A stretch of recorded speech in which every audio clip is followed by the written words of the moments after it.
sommaire de ce journal, la mobilisation de l'opposition en RDC. Elle entend organiser lundi prochain une grande marche pacifique contre le projet de loi électoral. Evo Morales entame un nouveau mandat de 5 ans. Le président bolivien a été investi hier en présence de 6 chefs d'État.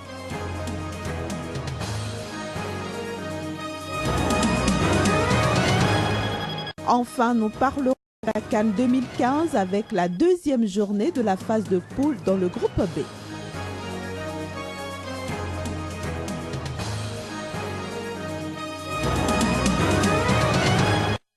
C'est un plaisir de vous retrouver, Madame, Monsieur. Bonjour et bienvenue dans ce journal. Nous démarrons par la République démocratique du Congo.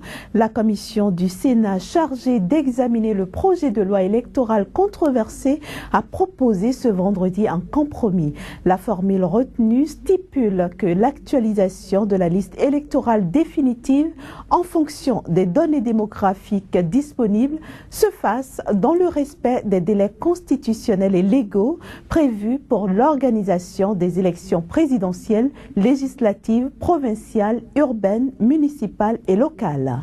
Quoi qu'il en soit, l'opposition congolaise reste mobilisée pour empêcher toute prolongation du mandat du président Joseph Kabila.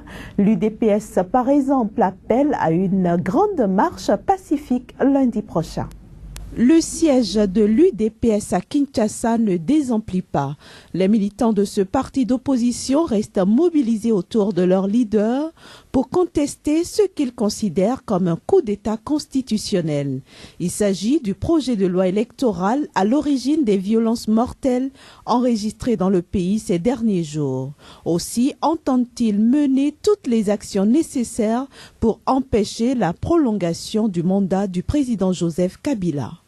L'UDPS, prenant acte de l'appel de son éminence Laurent Cardinal Monsengo au peuple congolais, décrète la mobilisation générale de toutes les Congolaises et de tous les Congolais pour chasser M. Joseph Kabila. Invite le peuple congolais à descendre pacifiquement dans toutes les villes et tous les villages à partir de ce lundi 26 janvier 2015. L'UDPS recommande par ailleurs que écoles, commerces et administration restent fermés lundi prochain afin d'éviter toute perte en vies humaines. Au Cameroun, le déploiement de l'armée tchadienne pour faire front au groupe islamiste Boko Haram se poursuit. Dans le nord du pays, les deux forces sont déjà très actives en attendant l'apport de l'armée des pays voisins pour en arriver à une force multinationale contre les islamistes nigérians. Le gouvernement tchadien l'a promis et s'est engagé à ne pas lésiner sur les moyens. Son armée sera de toutes les luttes pour combattre la nébuleuse Boko Haram. Et sur le terrain, l'armée tchadienne est bien là, aux côtés de son homologue du Cameroun. Et le déploiement se poursuit. Face à un groupe qui opère par invasion tel un essaim, la force conjointe n'entend pas faire dans la dentelle, mais développer des stratégies adéquates au mode opératoire des assaillants pour les anéantir chaque fois qu'ils débarquent. Ils viennent en surnombre, parce que la fois dernière, on les comptait à plus de 300 personnes. Et ils viennent comme ça là, et après, leur forfait, ils y vont. Les dommages collatéraux, on ne les compte plus. On garde encore en mémoire la prise d'otages camerounais par les islamistes. Ceux qui sont encore sur place continuent toutefois de faire les frais des exactions du groupe. Pour nous, les choses aujourd'hui sont difficiles pour le thé, le sucre et même les vivres. Depuis 2 ou 3 ans, la route du Nigeria est fermée et le sucre est pris par Boko Haram, stocké au Nigeria et vendu à 15 000 francs CFA. C'est trop dur pour la population.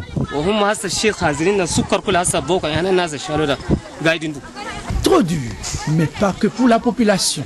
L'appel est alors à une large coalition régionale pour faire face à l'hégémonie de Boko Haram, devenue une réelle menace pour toute une région. Secular education, support and music.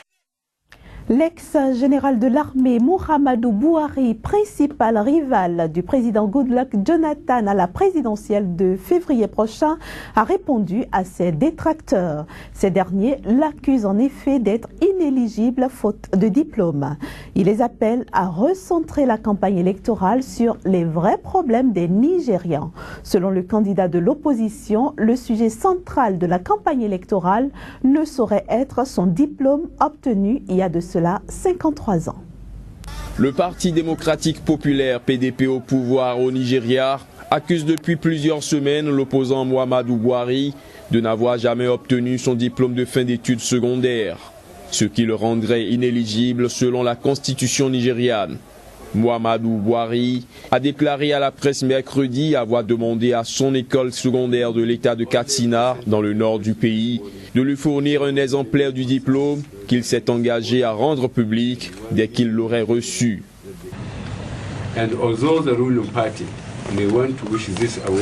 N'en déplaise au parti au pouvoir, le problème dans cette campagne ne saurait être mon certificat que j'ai obtenu il y a 53 ans. Les problèmes sont le niveau scandaleux de chômage de nos millions de jeunes, l'état d'insécurité, la corruption persistante des officiels qui appauvrit notre peuple et le manque d'implication du gouvernement dans les affaires sérieuses, si ce n'est le maintien au pouvoir à tout prix. À l'approche des élections législatives et présidentielles, se présentant comme le plus serré depuis le retour de la démocratie au Nigeria en 1999, l'opposant est de plus en plus pris à partie par le camp du président Jonathan sur des questions personnelles.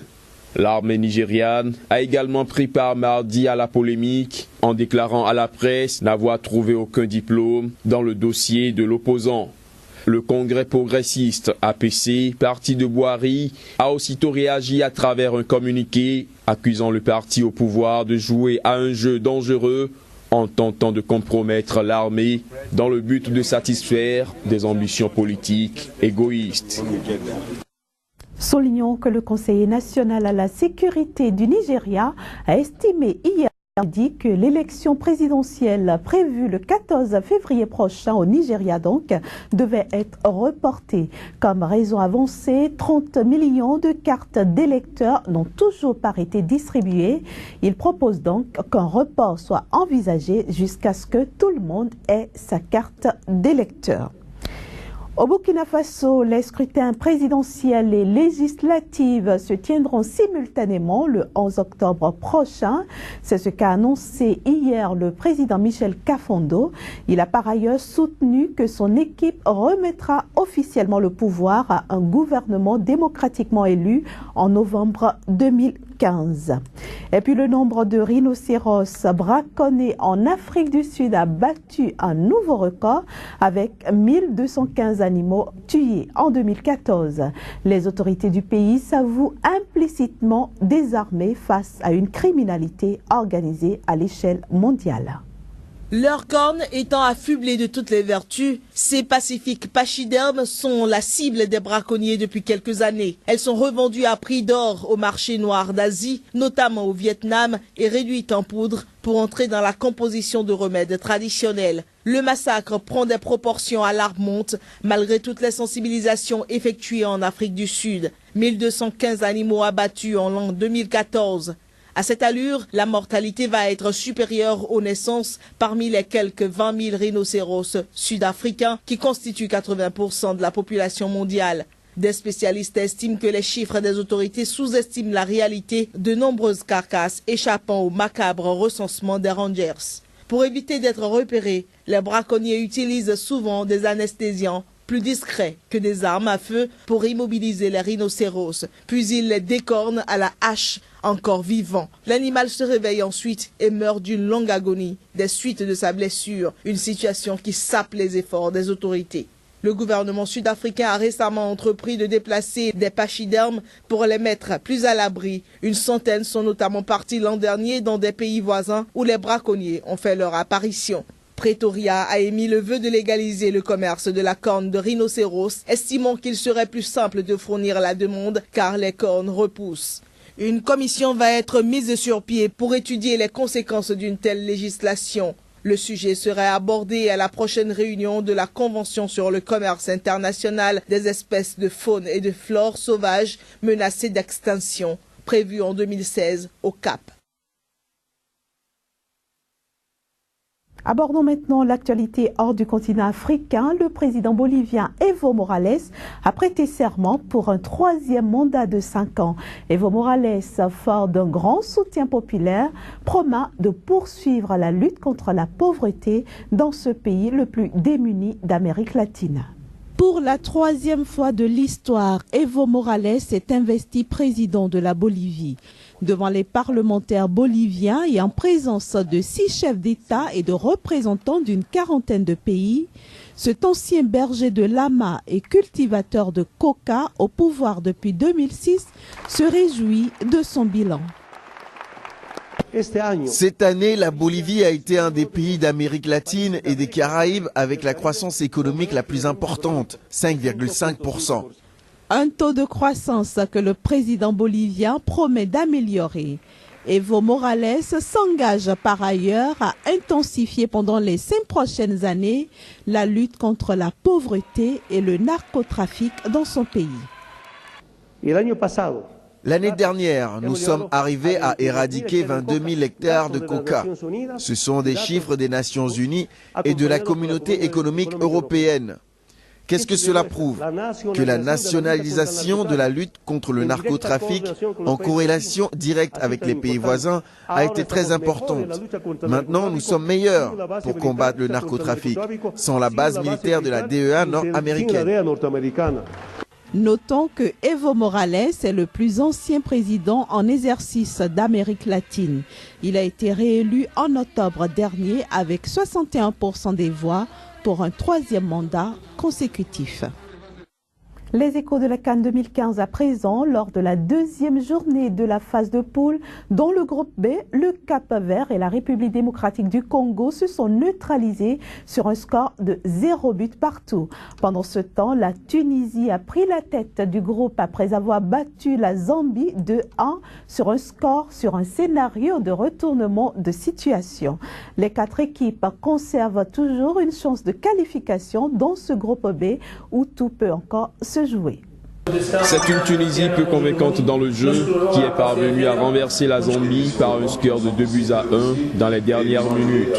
Les Aigles de Carthage prennent ainsi une sérieuse option pour la qualification. Donnée favorite du groupe B, la Tunisie compte désormais 4 points alors que la Zambie, malgré son nul contre la République démocratique du Congo lors de son premier match, est au bord du gouffre.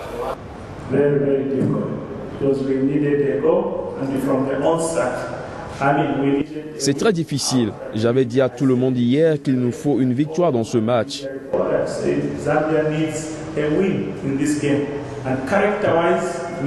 On a tout fait pour, mais c'est douloureux à nouveau de perdre de la sorte parce qu'on a dominé. Cette défaite nous met dans une position délicate.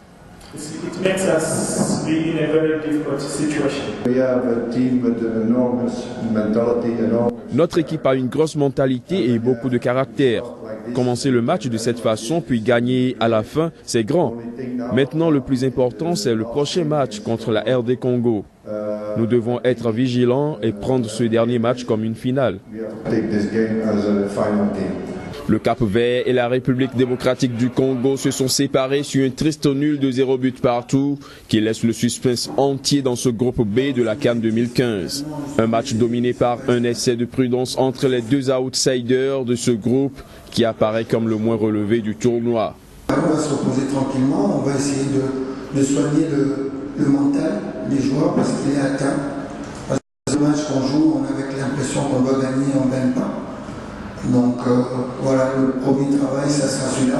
Parce qu'on a quand même vu que physiquement, on était présent. Donc ce match-là, on va tout faire de toute façon pour rentrer et l'emporter. Avec 4 points au compteur, la Tunisie prend la tête du groupe, suivi du Cap-Vert et de la République démocratique du Congo qui totalisent chacun 2 points, pendant que la Zambie ferme la marche avec seulement 1 point. Madame, Monsieur, ce sera tout pour cette édition. Très bonne suite de programme sur Sika TV. Au revoir.